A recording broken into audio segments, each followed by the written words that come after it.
Bonjour, dans cette vidéo, on va voir une démonstration qui est au programme de seconde, qui est de démontrer que quand on prend un entier relatif A, eh bien, la somme de deux multiples de cet entier relatif A est encore un multiple de A. C'est parti. La propriété est la suivante, soit A un entier relatif, la somme de deux multiples de A est un multiple de A. Nous allons donc prendre deux multiples de A qu'on va appeler B et C.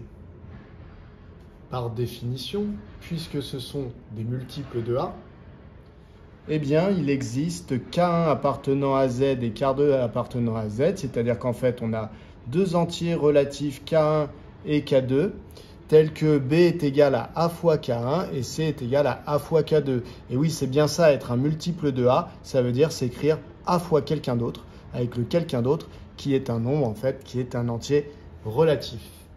À partir de là, je relis ce qu'on me demande de prouver. On me demande de prouver que la somme de deux multiples de A est un multiple de A. Je vais donc faire la somme de B et C, qui sont les deux multiples de A que j'ai choisis.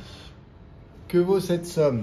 Eh bien, B plus C est égal à B, on a dit que c'était A fois K1, donc A multiplié par K1, plus C, on a dit que c'était A fois l'entier relatif K2, donc la somme B plus C est égale à A fois K1 plus A fois K2.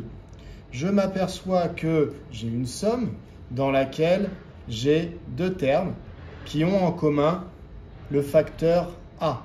Je peux donc factoriser par A et en mettant A en facteur, j'obtiens A facteur de K1 plus K2.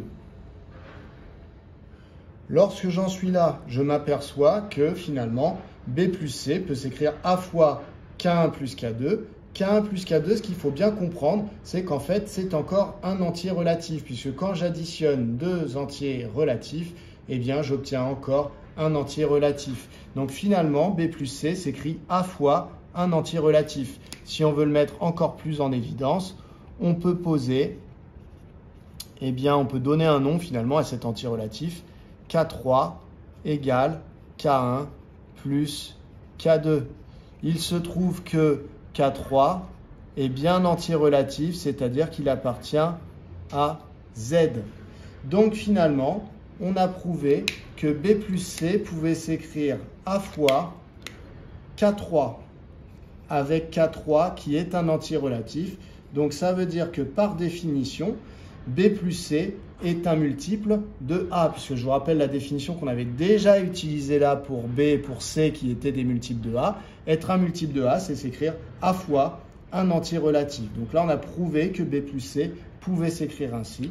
On a donc prouvé que B plus C est un multiple de A, ce qui veut dire que finalement, la somme de deux multiples de A est toujours un multiple de A. Voilà, la démonstration est terminée. J'espère que vous l'avez comprise et que vous saurez la refaire.